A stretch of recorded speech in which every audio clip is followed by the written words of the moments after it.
Thank you so much for these three awesome presentations, and I feel like we're so lucky that the three of you are also here. So this is allowing for a more intimate conversation in a way. I'm very also touched by the work of literature mainly, and what it allows us to, the spaces it opens. I feel like with architecture, it feels that things at some point loses this kind of flexibility or performativity that's allowed in other kind of forms of art. Okay, I'm gonna open it up to questions first. If you have any questions in the audience. Angie? في عندك؟ مبين عليكي. It shows. Thank you all so much. I really enjoyed. I haven't been to all panels, but this is my favorite. I don't have a question per se, but I think it was really interesting to observe how you all three kind of maybe tackled the same thing, but very differently. And I think what was fascinating, and I think it's amazing, it shows kind of in the last poem, thank you so much for this, this kind of sort of semantic resistance, you know, which is has become something that has been very important in the last 2 years. Questions around the war of narrative, who's winning the war of narrative? Has the war of narrative been won? What does that mean? What are the limitations of this as well, you know? Something about the headlines, you know?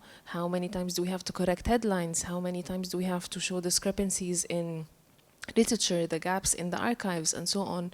So it's really fascinating, yeah, to see all of you. This is all I had to say. Thank you. Would you like to respond, or? So there's no question, but if you want to, there's a question. Do you want to take? Please. Do you want to respond, or should I? Yeah. Okay. No, I mean, but maybe they want to respond. Okay, thank you all. That was really incredible. I have a general comment and a couple of questions, so bear with me.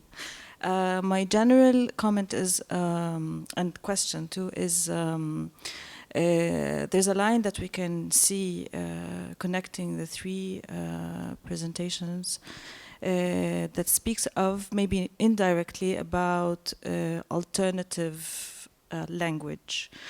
And this is a personal question of mine that I think just posing the idea of an alternative language already sets it's on the wrong foot already, because it clings to the language that is creating the absence that we're trying to overcome, let's say, in the present. Because alternative to what? Somehow the epistemic structure you're trying to, like, the epistemic structure in question becomes in a binary relation with you, always. So anything you can say about this, I really appreciate. And it's interesting also how you see stuttering also as a connection between the three of you. Adania worked a lot on stuttering as a method also of also creating a language of absence, basically. Christian, I really found your presentation incredible, and I don't know if it's a coincidence that you put Akka, the Tower of Akka, next to the idea of clearing, because there's a specific moment in history where Akka was the trigger, or where fantasy, the colonial fantasy of emptying space or making space empty, the fantasy met the reality, and that was in 1840 when the British steamships bombed Akka, and when the British saw Akka on fire, Akka as a ruin, this Akka, it was really this marriage between the fantasy and the production and the desire of making space empty, where from which they started imagining all of Palestine as a ruin. So I thought that was really incredible also as an undertone of your presentation. wow. I want to ask you about the death of language, which is something you mentioned briefly, the impossibility of language. And since the beginning of the onslaught on Gaza, this has been a very recurrent statement. No words, death of language, where there is a language, obviously, but somehow these statements sometimes overpowers the moment, and the statement becomes the work itself, if you know what I mean. Like declaring death of language, which was declared dead several times, hundreds of times. Mudaffar al-Nawab, for example, wrote so many times about going to a funeral of language for Beirut. It's been happening for decades. This death of language that we speak of and we circle around. So, and also there's something about that was very clear in the three poems, like how this rapture of also Tufan al-Aqsa, the Aqsa flood, where everyone engaging with academia is aware of the abstraction and the violent abstraction that exists in the decolonial and anti-colonial practices in academia, specifically when it comes to Palestine. But after the Aqsa flood, somehow there's a new threshold of realization of this violence. So, yeah, any comments on that? Thank you. Sorry I took so long.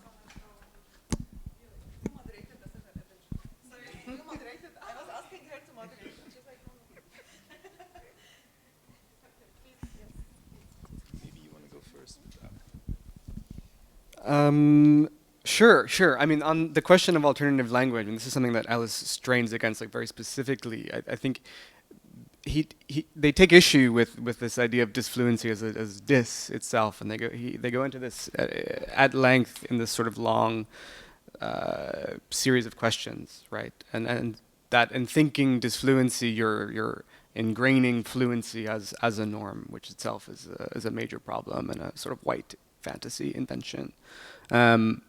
But the problem then becomes what do you call that? Yeah.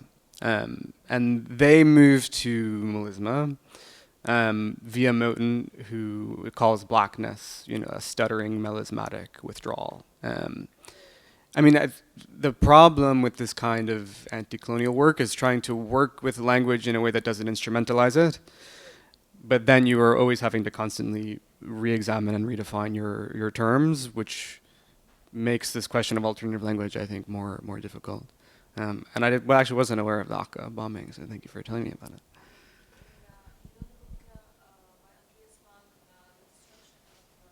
Of Palestine is the destruction of the earth. Yes, the destruction of Palestine is the destruction of the earth by Andreas Malm. He speaks about this moment also from the technology that allowed for this imagination, which is also very interesting. Yeah. It's on my list. I'll have to read it. Thank you. It's on my list. I'll have to read it. Sure. Thank you for those comments. It's a lot actually to respond to, but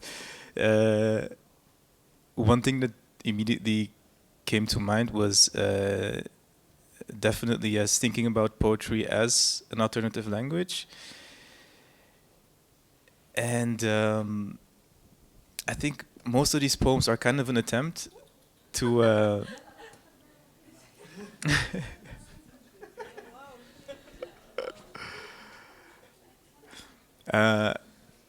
most of these poems that I read here are kind of an attempt to come to terms with that. And I do agree, I'm also not the biggest fan of grand statements about the failure of language that then should substitute poetry or something, or action, I don't know.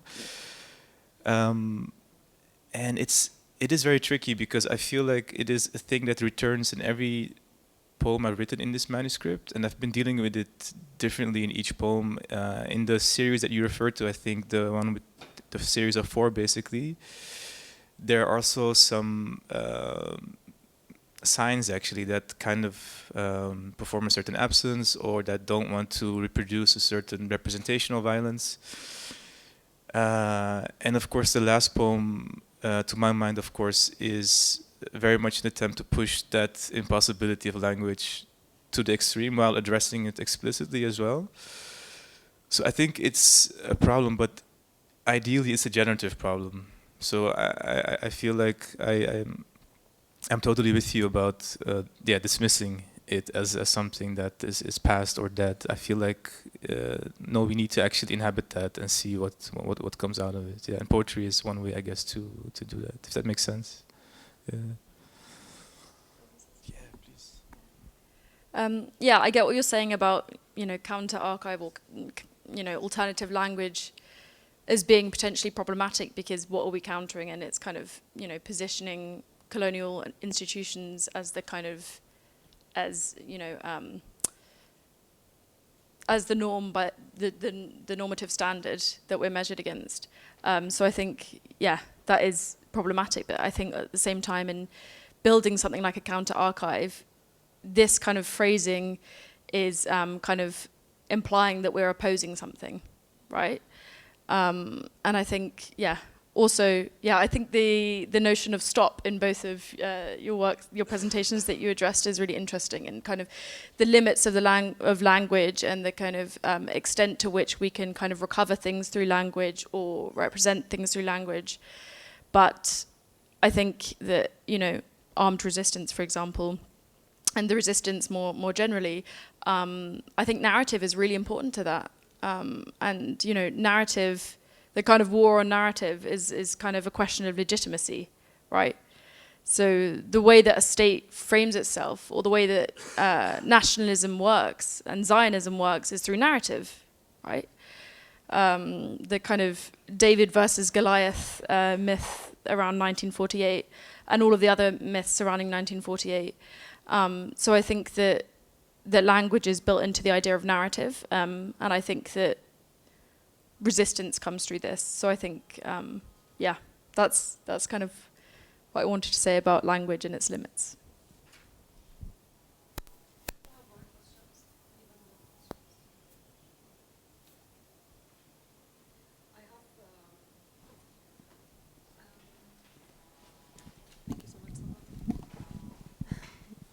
Okay. I have a question. Probably it's first, like a comment on what you said, Chaler. I think it's maybe it's not the death of language, but I think it's the death of the structure of language. So this is because Arabic poetry, for instance, I'm just like wondering how much formalized Arabic poetry is capable of accommodating or like the kind of emotions we're encountering at the moment. And when I was preparing my my speech like yesterday, and it was the poem. It was like mainly two poems in my head, and yeah, I don't know again where I'm going with this comment, but maybe it's just like speaking because I was thinking of structure, and this is what I noticed in your. Although like a stop works as a structure that stops structure at the same time. It's just like recreating it over and over again as kind of a rebellious act towards what even poetry is able to instruct. So yeah, I was like thinking about mainly two poems, like Mahmoud Darwish سجل أنا عربي, if you're familiar with it, and there's another poem that was like نكبة دمشق, Damascus catastrophe for Ahmad Shawqi. So the two offers like totally different emotions and probably responds to different kind of times as well. So maybe this is a response if you have any comments on it. But for Christian and Francesca, it's just like maybe the selection. Of course, Francesca, I understand, is the selection of a writer based on her gender. But I would like to know more why Adniya Shibli was the person you thought of engaging with in particular. And it's a question that because you brought together like male dominant narratives and Zionist narratives, so I'd like to think to see as like how you're thinking about these two kind of structures where we have patriarchy and we have Zionism, and does bringing the two together mean that a reading of the two um, happen in the same structure, or do you feel like it's something else, or is one a product of the, for instance, as like male-dominant society in Palestine, as a response also to settler colonialism in a particular way? So these two questions for you. We're having the lunch like here. Yeah. And the same question for you, Christian, is like, why did you choose this particular poet to engage with? So I'm curious if you can please respond to this. You have the mic? Yes. Yeah, so why I chose Adanya Shibli. So she's a very well-known writer, so it's kind of asking the question, why have I chosen someone who's kind of, of the canon? She writes in quite a kind of experimental way that is very palatable to Western audiences, right? And it's been translated as well, which is reflective of that. I chose to begin with Shibli in my first chapter because I think it sets up a really good framework for theorizing the counter-archive and ways that Palestinians can archive collectively in a way that is subversive to the kind of archive as institution. So I'm kind of using the novella to kind of theorize the counter-archive and look at the issues that it raises. And then also because I think it sets up this idea of traces and remnants, which is kind of the methodology that I use throughout the thesis. And then, remind me the second question. Oh, the Zionism and male dominance. Yeah. So I don't mean to equate the two things. I think that sexual violence is integral to the way that the Zionist state maintains itself. You have biopolitical warfare. You have rape. And these are things that I'm looking at throughout my work. I think typically from a Western angle and through a feminist analysis, it's often analyzed from the point of view of kind of reforming Arab culture from its, patriarchal attitudes. And I think this really misses the point. And so I'm very much not wanting to kind of, fall into this category. The problem lies inherently with the occupation. And, the occupation exacerbates gendered and sexual violence within the home. It puts so many pressures on men, like unemployment, for example, is a big problem, which then leads to heightened violence. But that's not really the focus. The reason why I'm looking at women authors is because their work is underrepresented in literary scholarship, also in the archives. So, for example, my second chapter on Aisha Oda's Ahlam bil Hurriyyah is a prison memoir that she wrote. So she was incarcerated in an Israeli prison for 10 years where she was raped, or an attempted rape, that she writes about. And she was subjected to horrific sexual violence along with the other women in the prison. Her work hasn't been translated. It was offered to be translated by a publishing house in London. And then when they realized that it wasn't going to be a classic narrative of an oppressed Arab woman appealing to the Western audience, they turned it down. When they realized actually this is critical of Israeli settler colonialism, which is obviously embedded in the fabric of Western colonialism and imperialism that's continuing. So I wanted to focus on this text that hasn't been translated and to show this side of it, and to show that, Oda, for example, she criticizes the marginalization of Palestinian women within the PFLP, the Popular Front for the Liberation of Palestine, which she was a part of. She critiques that, but she does it within a framework of, Palestinian, if you can call it feminism, within a Palestinian, a localized, situated feminism. And it's about critiquing that, but primarily, first and foremost, the occupation and the sexual and gender-based violence that is inherent to Israeli settler colonialism.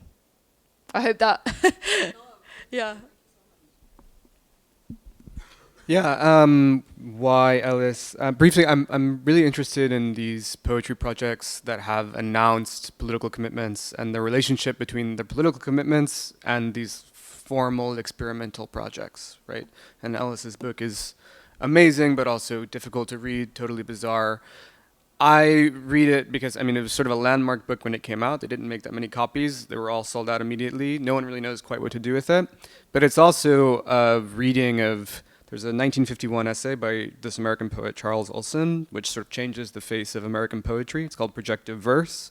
And it's where poetry for the first time is thought of as something that's composed by the breath. It becomes an embodied literary object. But Olson, you know, he was like a 6'7" masculine whale of a man who was writing these poems about like American mythology. And Ellis is turning this completely on its head and thinking about it as a black liberation project and relocating the poem in the body in a way that I think is really compelling, which is why I wanted to work on it.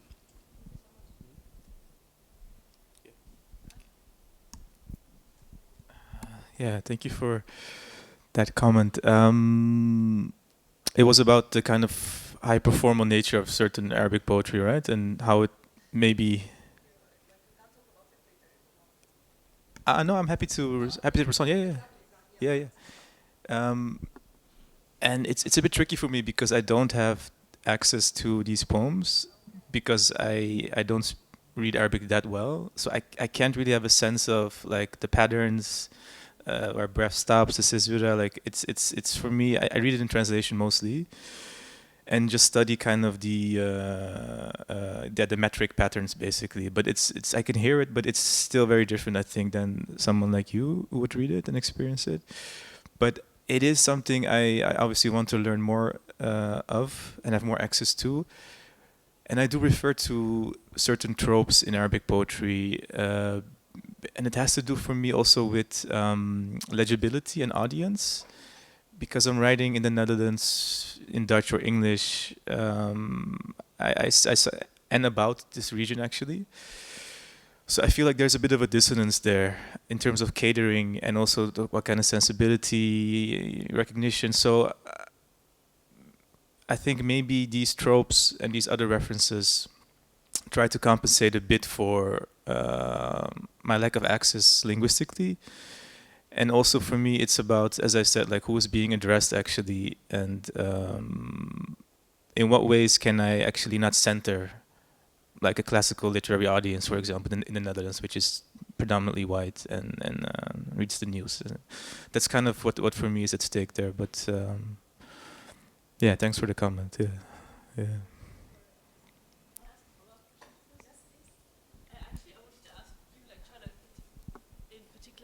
About like polyglossia, because it's really struck me that how you use the Arabic words, like sometimes they're transcribed and sometimes they are in Arabic script, and when they're in Arabic script it's really interesting because when you read it you have to like momentarily reverse the direction of reading if you know how to read it, which is it's a bit like a stutter. It forces you to momentarily halt, right? So I was wondering, and then as you just said, like based in Netherlands, publishing in Dutch journals, this is in English, how does all this polyglossia work? And I guess a similar dimension maybe opens up for Francesca for your work, because you look at work, some of which is translated widely, and then like as like Shibley's novel takes on a whole new meaning in like the German context, for example, some of the stuff is not translated. So how does it work, this working between languages as well? And how can you turn this to your advantage?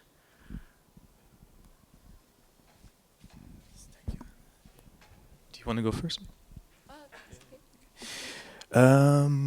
Yeah, I think it touches upon literally orientation in this case, because you have to go from one side to the other. And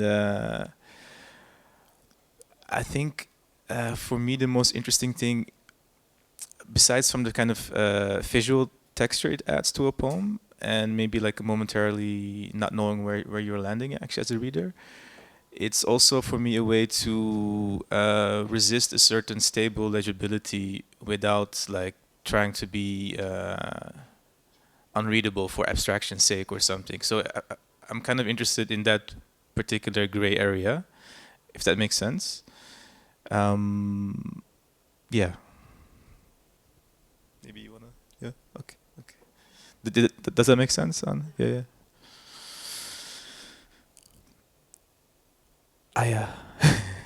No worries. You're doing 10 things at the same time. Okay. I thought that Anne asked many questions, and I was just like saying that. Okay. I think we conclude here, right? It's like, thank you so much. This was really an awesome panel. We really enjoyed it. Thank you so much. Okay, so now to lunch break.